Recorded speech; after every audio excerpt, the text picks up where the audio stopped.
Pipoca. Confere. Bebidas. Confere. Controle remoto. Na mão e pronto pro play. Então agora estamos entrando no Sofaverso.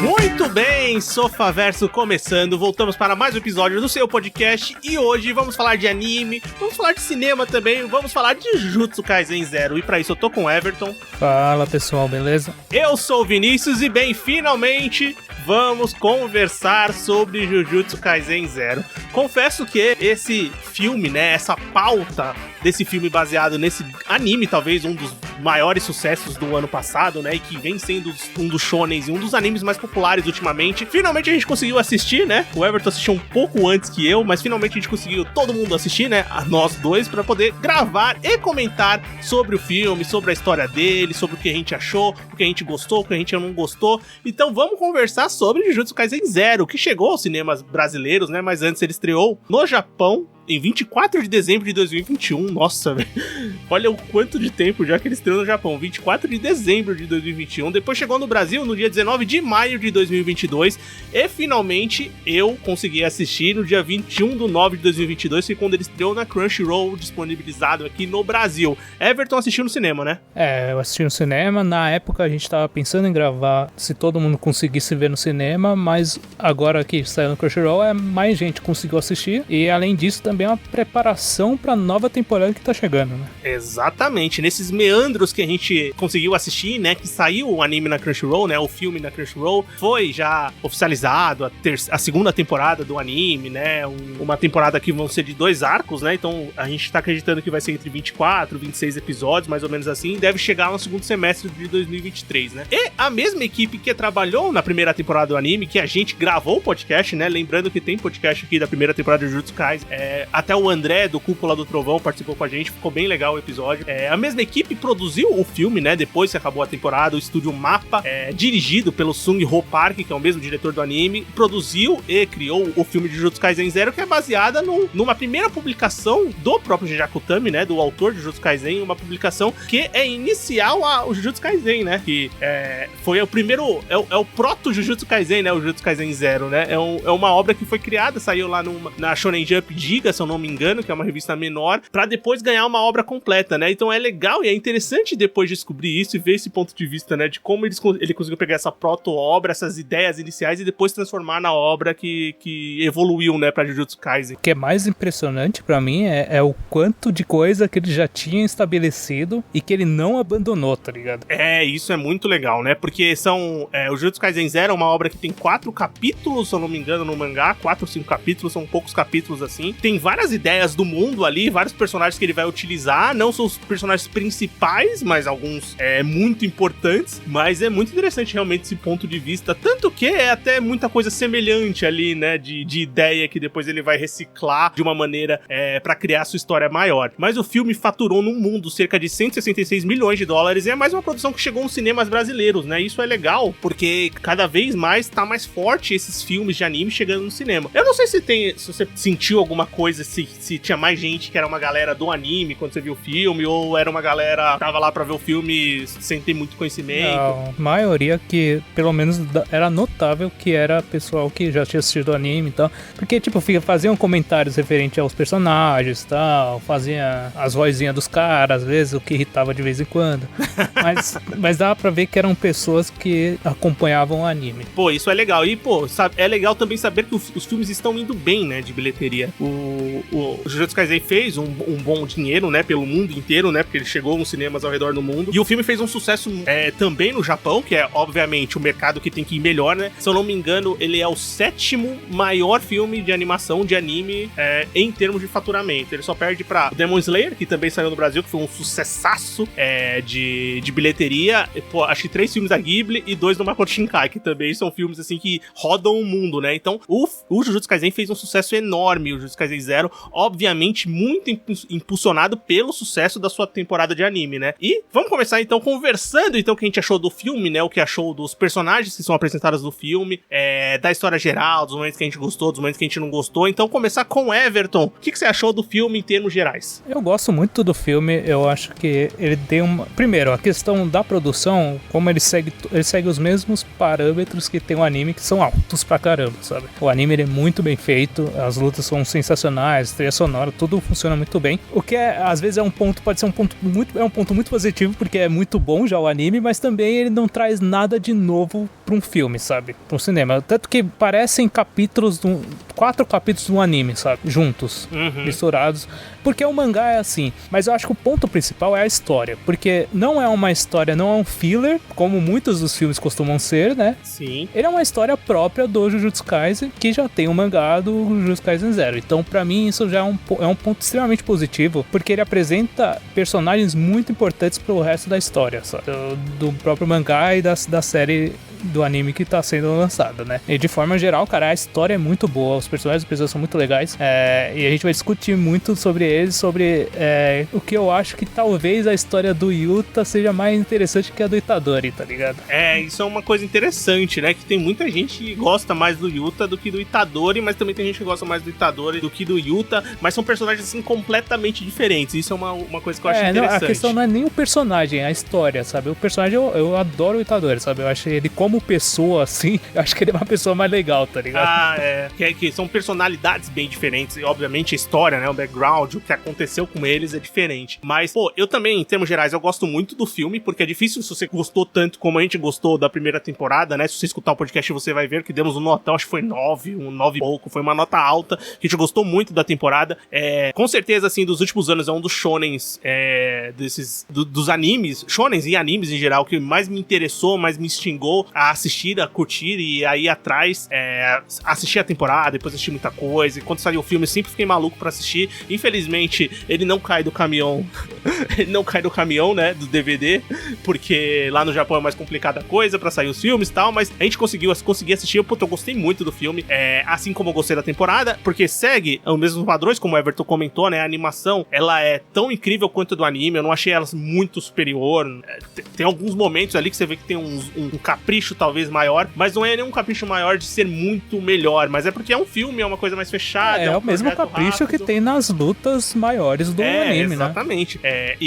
Bem, trilha sonora, animação, a história é uma história que ela é uma história que você consegue acompanhar um anime sem ter visto o filme, e o filme, ele é essencial pra você saber a origem de alguns personagens que vão aparecer depois, tal, mas você consegue facilmente, se por acaso não assistiu o filme, continuar assistindo o anime e tal. Ele é realmente esse complemento, diferente do filme do Demon Slayer lá, que fizeram o filme, depois eles readaptaram como um arquinho fechado de anime, pra quem não tinha assistido o filme, porque era uma ponte essencial pra você saber o que acontecia. O do Jujutsu Kaisen não, eu acredito que eles não vão nem tocar no Jujutsu Kaisen, refazer em capítulos na próxima temporada, eles vão partir direto pra sua história, porque o mangá funciona assim, né? Por isso que o Jujutsu Kaisen Zero, o título do filme é o mesmo título do mangá, né? É uma coisa separada. Então eu acho isso muito interessante, e a própria história que é contada, né? De personagens que aparecem já na primeira temporada, personagens novos que são citados na temporada, mas a gente não conhece. É muito interessante ver eles aqui mais uma vez em ação, ver a história nova que está sendo apresentada. Então eu acho que é um filme que funciona super bem, tem o espírito da primeira temporada também, que te mantém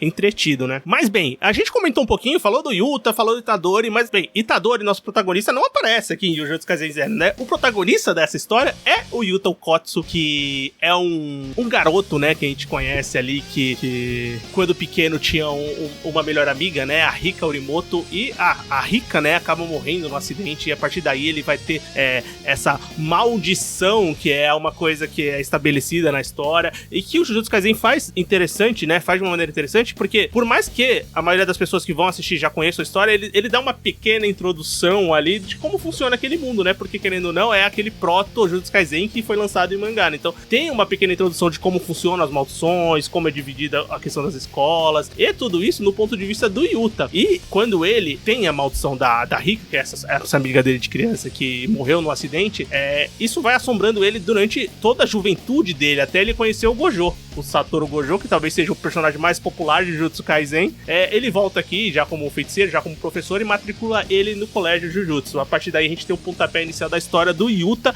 dentro do colégio Jujutsu, aprendendo como funcionam as maldições, como ele vai se tornar um feiticeiro e como ele pode controlar esse poder imenso que ele tem. E você já adiantou um pouco do Yuta, mas eu quero saber mais. O que você acha do Yuta? Eu gosto do personagem, eu gosto da maneira que ele é introduzido, porque ele é aquele personagem que, primeiro, ele sofre com essa maldição, então ele não sabe muito bem como se adaptar àquilo. E eu acho legal a maneira como é encaminhada a história dele aprendendo, dele se dando com os outros alunos, que no caso ele é da turma da Maki, do Inumaki, do Panda. Mas o que eu acho muito interessante é o background da história dele, principalmente com essa relação com a Rika, né? Porque no decorrer do filme a gente vai descobrindo que é uma maldição que é uma questão muito um laço de amor, mas é um laço que meio que ele que impôs na Rika, sabe? E eu acho que essa é uma virada do filme sensacional, pra você entender como é que funciona aquela maldição dele e quão poderosa é essa força que tem entre a relação dos dois, sabe? E quão poderosa fica essa maldição, porque ele já começa o anime como um feiticeiro no nível altíssimo, muito por causa dessa maldição que tem implantada nele, né? Então, tanto quando ele é apresentado pros outros alunos, eles querem, tipo, caramba, esse cara a gente tem que matar ele porque ele é muito perigoso e tal. Eu acho muito interessante o background do personagem, sabe? Pô, eu gosto também do Yuta. Eu gosto dessa parte, dessa historinha, dessa história que é contada, que é uma história forte, é uma história pesada, você entende o peso dela, o quanto ela pode ter traumatizou e criou essa maldição, lógico, dentro do contexto mágico, sobrenatural que tem aqui na história, então funciona demais. O Yuta, eu gosto de personagens como ele, assim, que eu sei que ele pode irritar muita gente, porque ele é sempre aquele cara super altruísta, o cara da amizade. Ele tem esse ponto de sempre querer ajudar e... É o protagonista do shonen, né? E é o protagonista do shonen mesmo, assim, realmente. Ele é o protagonista, o Itadori é aquele cara que é mais, tipo, mais forte, vai pra cima, é mais exibido. O Yuta não, ele é mais retraído, ele sofre mais com o problema porque a maldição vem através dos tempos, né? Mas é engraçado como os dois são apresentados ali, mais ou menos, o primeiro contato com o Gojo, os dois estão presos ali, estão pensando, os feiticeiros estão pensando o que vão fazer com eles, porque eles são potenciais perigosos, por motivos diferentes. Então, a gente vê um pouco dessa relação, dessa similaridade entre os personagens no modo de contar as suas histórias, né? De um modo de você aparecer, de ser introduzido em algumas cenas ali, mas obviamente com um background bem diferente. E o Yuta, eu gosto muito da evolução dele, eu gosto dessa opção do filme de retratar, porque o mangá retrata realmente a jornada do Yuta, né? O crescimento do Yuta. O filme, ele tem que acrescentar coisas novas, então se você lê a obra ou o mangá, você vê que tem muita coisa adicionada ali depois, pra você criar um enredo de 2 horas, mas ele ainda se mantém fiel a contar a história do Yuta, então essa relação que ele tem com os outros personagens, e como ele vai crescendo, e como ele resolve a questão do poder e da maldição dele, eu acho tudo isso muito interessante. Então eu acho que é um protagonista que funciona super bem pro filme. E eu acho que um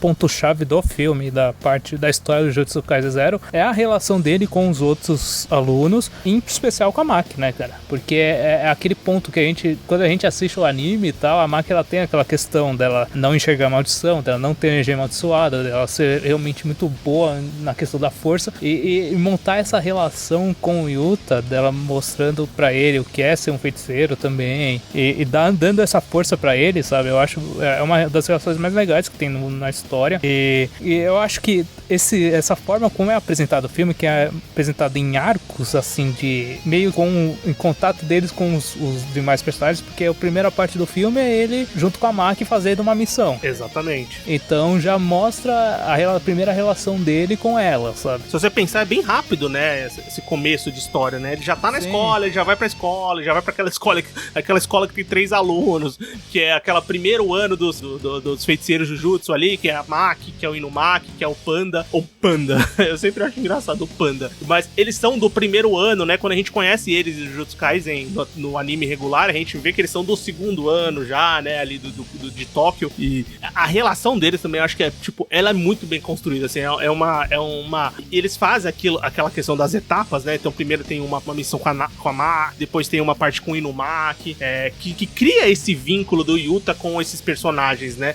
Porque depois, e eu acho que assim, uma coisa que eu acho que funciona melhor é assistir um anime e depois assistir o filme. Eu acho que o filme realmente é pra quem assistiu o anime. Sim, eu acho também. Porque assim, mesmo que ele explique algumas coisas, alguns conceitos, eu ainda acho que é meio rápido, ou então é meio, eu não sei, menor, sabe? Pra quem você já viu o anime, tem um conceito maior de como funciona as coisas. É, porque você já conhece os personagens. Então você já tá ciente do que eles são, do que eles podem apresentar. Você já sabe como age a Maki, você já sabe como age o Panda, o Inumaki e tal. Tanto que eu acho muito engraçado a parte que o Panda fica questionando, falando que a Maki gosta do Yuta, tá ligado? E é uma parte que é igual o que acontece no Jujutsu Kaisen também, né? Então. Você já tem, tipo, meio que a ideia de como esses personagens vão ser apresentados, né? E porque, assim... Porque a gente tá realmente vendo... É muito aquela questão de, tipo, esses personagens estão aqui, então vamos ver como o Yuta vai reagir, que é o ponto novo nessa história, né?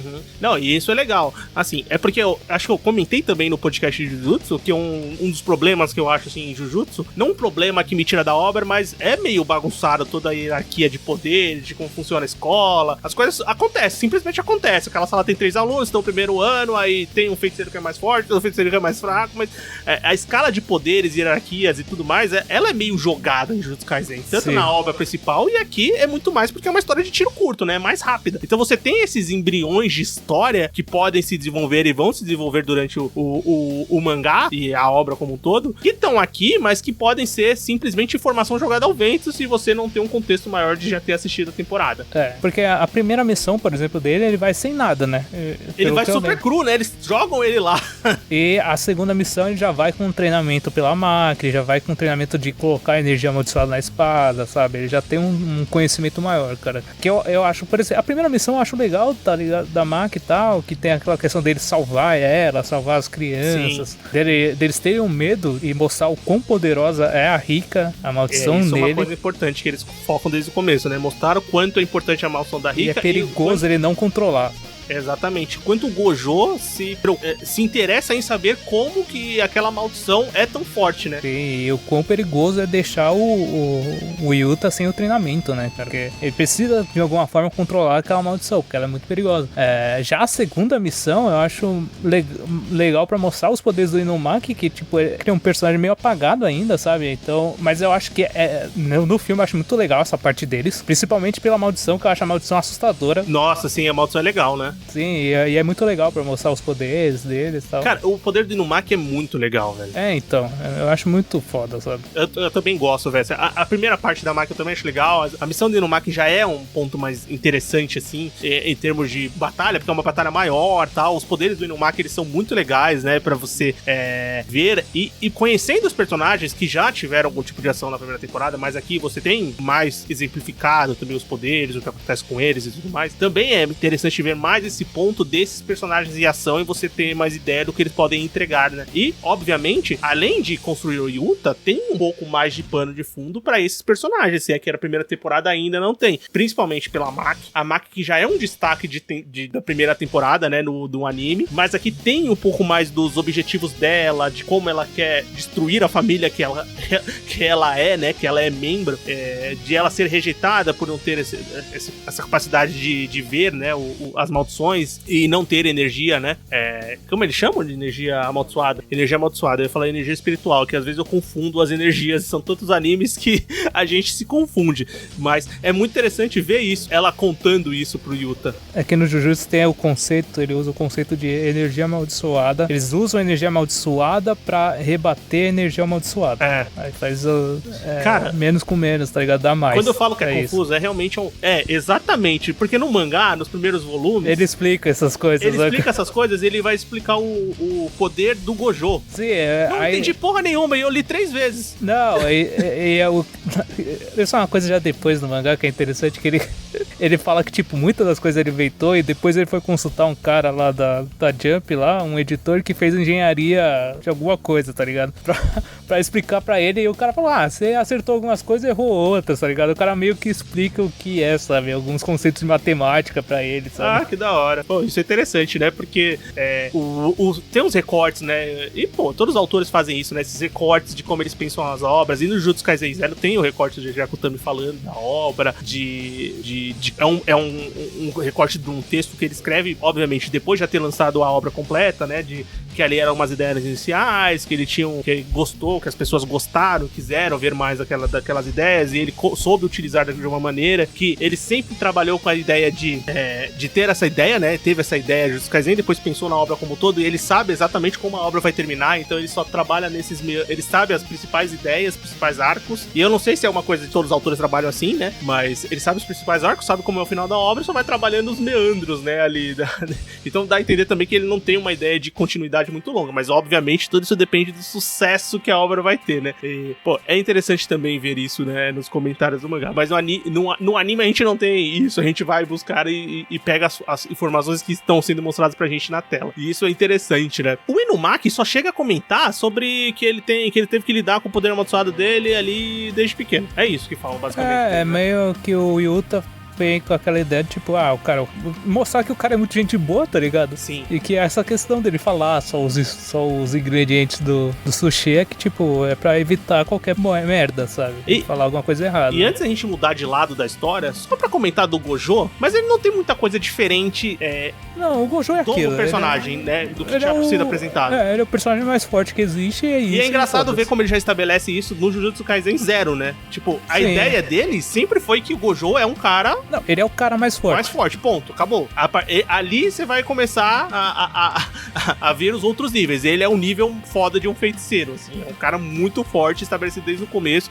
E firmeza, funciona super bem. Sim, funciona exatamente por isso, porque já é estabelecido, tá ligado? Ele é o mais forte e ponto final. Acabou. E agora, mudando de lado, uma das coisas mais importantes de Jujutsu Kaisen 0, além do Yuta e dessa relação, e como protagonista da história que tá sendo contada, é o nosso vilão, né? Exatamente. É o Suguru Geto, que é o vilão por trás da história. O Suguru Geto, na história, aqui em Jujutsu Kaisen 0, ele é um manipulador de maldições, né? Ele consegue sugar maldições. E ele, na história, ele quer adquirir a maldição da Rika, né? Que é uma maldição super forte, uma maldição de nível especial. E o Jujutsu Kaisen 0, ele exemplifica muito bem uma coisa que é meio dúbia quando você tá assistindo a temporada, que é qual que é a pretensão do Geto. Que ele aparece ali como um grande articulador, mas aqui em Jujutsu Kaisen 0, ele explica melhor qual que é a intenção dele na história, né? Sim. Se você levar em consideração o anime, é um ponto de vista, mas você não pode levar muito em consideração, não pode falar, porque é muito, depois você vai dar spoiler.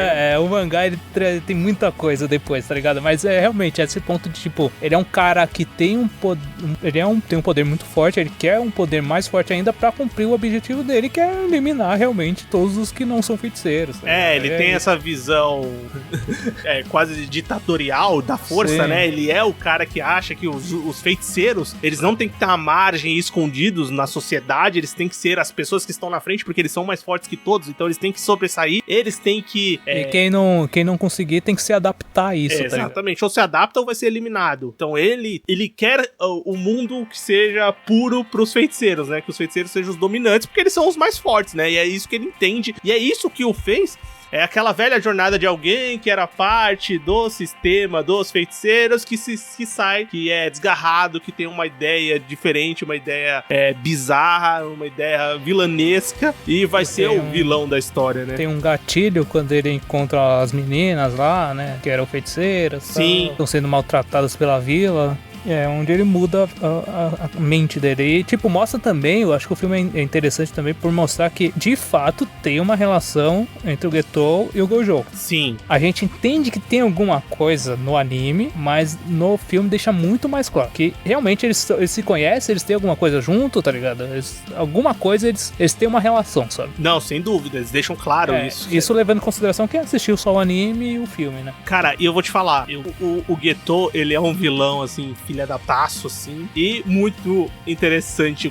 E o que constrói, que eu acho foda, é ver ele em ação. Sim, eu acho que é muito legal o filme, a conclusão do filme, porque tem o plano dele, que é aquela parada lá das maldições em Shibuya, né, também, porque é um negócio que é meio que cultural mesmo do Japão, sabe, essa questão da parada, dos mortos e tal, que nem aparece naquele filme do Ghibli lá, dos Texugos, você lembra? Sim.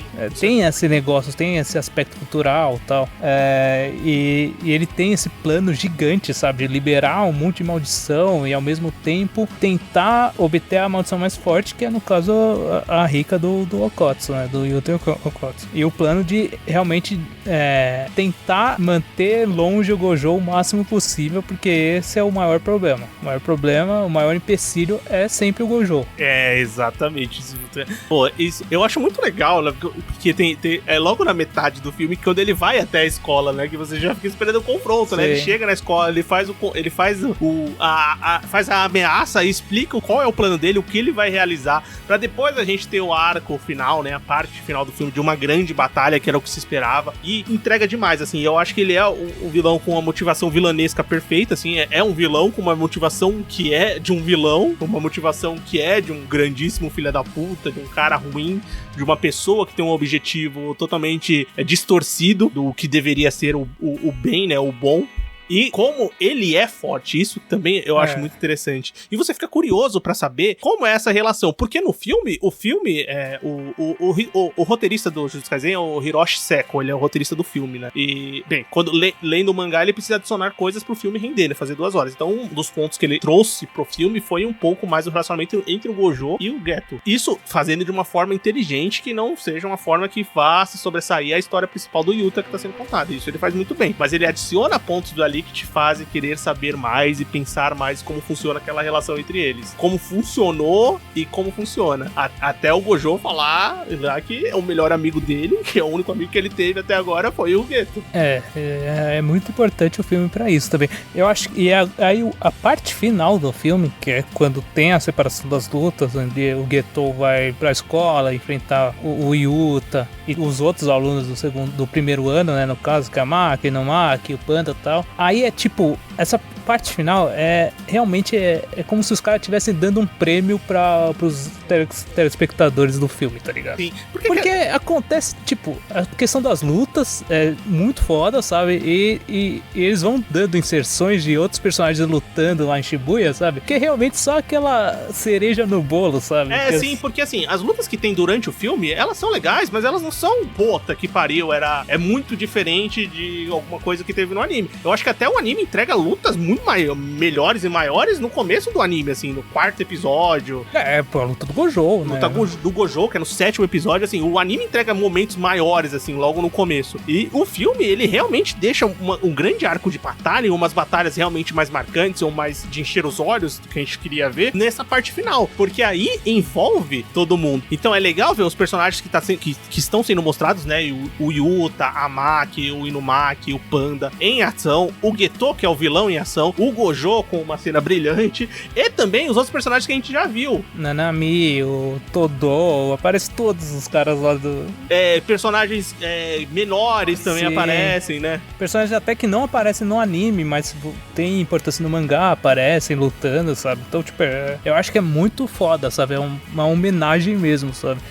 Mas, contando assim, a luta principal do Yuta contra o Geto é a mais legal, sabe? Porque, cara, a direção dessa luta é um bagulho sensacional, cara. Eu acho muito foda. E a música, tá com a música, os rockinhos, sabe? Clássicos que tem em anime. Cara, é uma luta do caralho, sabe? E eu acho legal porque, assim, que a luta, essas lutas, essa grande batalha final, ela tem essa mistura que eu acho que é um poder foda do Geto, e essa coisa das maldições monstruosas, animalescas, daquelas coisas que no anime tem as grandes batalhas, mas são muito humanoides, né? As maldições, né? Tem aquela forma humanoide e tal. E aqui não, tem aquelas maldições mesmo, né? Animalescas, uma planta, um bicho com um dente, umas coisas bizarras, assim, né? E aqui tá tudo misturado, né? Eles estão batalhando ali no X1, no mano a mano, e as maldições aparecendo, e é muito foda como eles arquitetam todas essas batalhas, né? E eu acho muito legal quando mostra o quão forte é a maldição da Rika. Sim. Principalmente quando ele usa o alto-falante com o símbolo lá do Inumaki. Sim. Que ele fala assim, não, cara, ele não é só um bicho que aparece. Ele é um bagulho muito forte, sabe? Rika é uma energia amaldiçoada, tipo,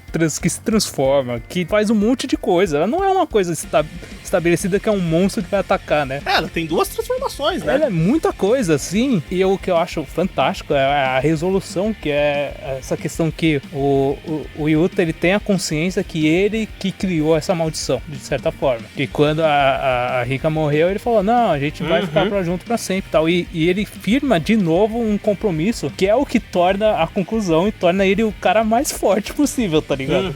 Que é um compromisso muito forte, que ele realmente assina com a Rika, né? Que é o que dá o poder pra ele conseguir destruir, de certa forma, o Getou, né? Que o Getou, ele também é um cara muito forte, cara.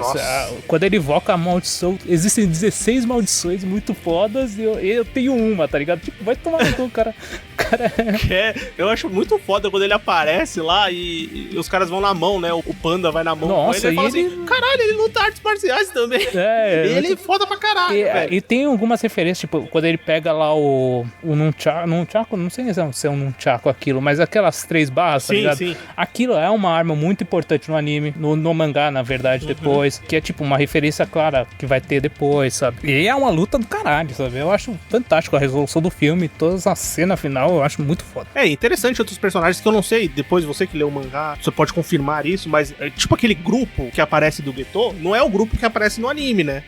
Não é. E eu não sei se é um grupo que vai voltar a aparecer no mangá, se já apareceu no mangá. Então, aí tipo, tem algumas coisas que você fica assim, tipo, no mangá aparecem alguns, sabe? Mas o que eu acho muito interessante é já na resolução do filme, que aparece aqui o Miguel lá, que é o cara que luta contra o Gojo. O cara que toma uma surra. Sim, mas você percebe que ele não é um cara fraco. Ele tomou uma surra, mas ele sobreviveu, ele fugiu. Mas ele é forte, com o negócio do cabelo que ele usa, né? O chicote de cabelo. Eu acho a resolução muito boa, que é a resolução da luta, que é aquela mega poder, mega explosão que o Yuta dá no Getou, e o Getou praticamente quase morre, né, cara? E tem o encontro final lá com o Gojo, então, né? velho, sabe o que eu sinto? Que aquele final, tipo assim, tá, você entende que a relação do Gojo é uma relação muito próxima do Getou, mas o Getou é o vilão da história. Como ele se safou? O que aconteceu ali? O que aquele papo rendeu? Porque tanto no mangá quanto no anime, obviamente no filme e no mangá, simplesmente aquela conversa acaba, vai falar, pô, o Gojo fala pra ele, pô, você sabe que eu tenho que acabar com você, né? Tudo bem? O cara tá fudido lá, todo quebrado. Quem leu o mangá sabe, cara. Então, aí tem essa ponte, mas essa ponte vai ser explicada, então. Com certeza. Então tá bom. Quem leu o mangá sabe o que acontece. E é foda porque, assim, é aquela coisa que tá no mangá, no proto Jujutsu Kaisen, né? Nesse Jujutsu Kaisen 0, depois tem então eles vão trazer de volta pra explicar aquilo, porque só assistindo o filme você fica, caralho, mas como pode isso? Tem que ter uma explicação que faça mais sentido, ou que tenha um sentido ali na história, né? Então você fica com essa ponta solta, assim. É uma ponta solta não de negativo, mas uma ponta solta de que você fica curioso em saber o que aconteceu, né? Que cria realmente toda a história seguinte, você fica, mano, caramba, eu quero muito acompanhar essa história, cara. Porque sabe o que é foda? O Gojo, apesar do Gojo ser um mocinho, ele sempre tem esse ar dúbio pra mim. Ele sempre parece que, tipo assim, ele meio que concorda com o Geto que aqueles caras que comandam os Suicide Jujutsu são os ultrapassados, são os velhos, ele chama assim. Esses velhos são ultrapassados. Esse é um dos pontos claros do Gojo na história, que ele realmente, se por ele acabaria com eles, sabe? Sim, e ele tem é força para chegar lá e acabar com todo mundo. Essa é a questão, sabe? Ele é arrogante e ele tem consciência que ele é o mais forte, sabe? Mas ele é aquele sensei, né? Porque ele deposita o que ele quer fazer. Assim, no mangá ele deixa muito claro que o que ele quer, sendo professor, é ensinar que os alunos dele que o método antigo não vale a pena. E ele quer que o método novo seja implementado, por isso que ele precisa de pessoas muito fortes ao redor dele, sabe? Por isso que ele ensina eles. Essa é a ideia do Gojo, sabe? E eu acho a resolução do filme muito legal quando mostra o Yuta com o Miguel lá, eles estão em outro país, sabe? E o Gojo vai lá encontrar eles, né?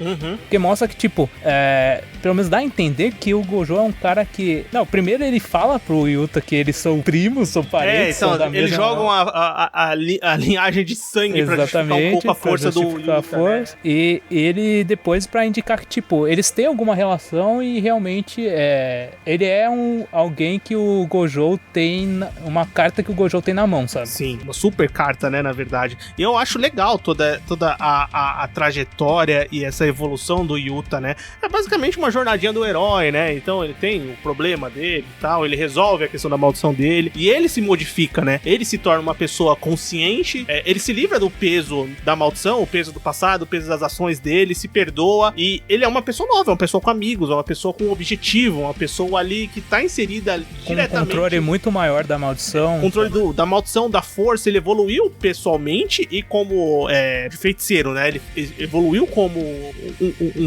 um ser com uma super força. Então é interessante ver a partir do ponto que ele vai chegar. E é foda quando você assiste, porque se quando ele aparecer no anime, quando ele aparecer no mangá e ele for super forte, você vai entender. Fala assim, pô, já sei porque esse cara é super forte, né? Já é mencionado no mangá, no anime e tal. O Yuta tal. E ele tá onde? Esse cara é mal forte, sabe? Sim. Ele você já tem essa pulga atrás da orelha pra saber quem é esse cara, tá ligado? E você fica com esse pensamento, né? Mas, cara, acho que é isso, né? Deu pra gente conversar sobre o Jujutsu Kaisen Zero. Ouvinte, comenta com a gente. O que você achou do filme? Você gostou de Jujutsu Kaisen Zero? Pô, eu já cravo. Vai ter... O Jujutsu Kaisen, enquanto sair, a gente vai gravar podcast. Porque eu vou continuar assistindo. Puta, eu adorei o filme. Quero saber o que você achou do filme. Você assistiu no cinema? Você assistiu agora na Crunchyroll? Comenta com a gente. Vamos pro bloco final, Everton? Bora.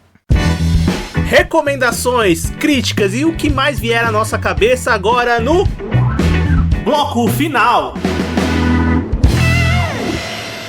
Muito bem, bloco final do Sofaverso começando, agora da gente comentar alguma coisa que a gente assistiu, que a gente leu, que a gente escutou, vale qualquer coisa. Everton, o que você traz pra gente hoje? Eu vou comentar um anime que está no hype, que é o Cyberpunk Edge Runners, Cyberpunk Mercenários da Netflix. E que puta anime legal, velho. Eu gostei. Cara, ele é muito bom. Eu achei muito boa a animação, achei a história muito interessante. E o mundo ambientado, essa questão cyberpunk, ele é muito bem introduzido, sabe? E casou muito bem com o que a Trigger apresenta em animação, sabe? Pô, eu gostei bastante também. Eu não terminei ainda. Você assistiu tudo já? Não, eu assisti também, não terminei ainda, mas tô perto já, sabe? Mas já dá, tipo, pô, já tô gostando pra caramba. Não, sabe? eu já tô no final também. Pô, é muito legal. Eu não tenho conhecimento nenhum do jogo Cyberpunk, né? Também que se baseia. Mas o universo Cyberpunk é conhecido pra gente que tem contato com Ghost in the Shell, com muitas obras do próprio anime e mangá que criaram todo esse gênero, todo esse conceito. E, pô, eu gostei bastante, assim. É uma história direta, assim, com quase missõezinhas durante os episódios, mas que tem uma animação, assim, muito diferente. Diferente e que casa muito com o conceito cyberpunk da história que eles estão contando. Eu também gostei bastante, assim. E ó que é difícil a Netflix acertar anime, viu, velho? Tá foda, mas dessa vez fizeram um excelente trabalho. Eu gostei bastante também de Cyberpunk. Edge Runners ou Mercenários, né? Eu acho que tá o título em português, né? Show. Muito bem, Everton. Muito bem escolhido. Eu vou comentar uma coisa que não é anime. É uma série, uma minissérie, na verdade, da Apple TV Plus, que é 5 Dias no Hospital Memorial. Não sei se você já ouviu falar, mas ouvinte que também não ouviu falar, é uma série que é baseada em fatos reais, né? Adaptado num livro do jornalista Sherry Fink, que foi premiado com o Pulitzer e tal. 5 Days at Memorial, que relata os impactos do furacão Katrina, que se passou lá por Nova Orleans, dentro de um hospital, e como as pessoas agiram dentro daquele hospital. Então ele foca muito na médica, né, Annie Paul, que é vivida pela Bella Farmiga aqui na série. Então é um dramão, assim, uma minissérie que é baseada em fatos, né? Aquele dramão pesado que você fica questionando muitas coisas, mas eu acho que, assim, uma produção muito, muito boa, muito bem feita e pesada, assim, traz temas sensíveis, então assista se você estiver bem, assim, porque tem umas coisas pesadas, mas, assim, eu achei uma produção muito boa, muito que realmente faz você pensar. Novamente Apple, né, cara? Novamente Apple, cara, porque agora eu comecei a assistir as séries da Apple, eu tô trazendo mais coisas da Apple. E, eu comecei a assistir com a minha namorada e a gente maratonou, assim, gostamos bastante. Realmente vale a indicação, certo? Certo. Muito bem, ouvinte, espero que você tenha gostado de mais esse episódio. Conversa com a gente sobre Jujutsu Kaisen, sobre alguma coisa que você quer indicar, comentar, vale qualquer coisa. Procura a gente nas nossas redes sociais, a gente tá no Instagram como Sofaverso, no Twitter Sofaverso. Pode mandar um e-mail pra gente, podcastsofaverso@gmail.com. Pode entrar no nosso grupo do Telegram, tem o link de convite aqui no post do episódio, vai lá, você será muito bem-vindo. E, claro, quer continuar escutando o podcast, procura a gente na sua plataforma de áudio favorita, a gente tá no Google Podcast, tá no Spotify, tá no Anchor, tá no Deezer, no Amazon Music, no iTunes. Procura a gente no agregador que você mais gosta. Se você não achar a gente em algum deles, manda uma mensagem, manda um e-mail que a gente vai atrás pra poder disponibilizar. Toda semana tem episódio novo, espero encontrar vocês semana que vem. Valeu! Falou, até semana que vem.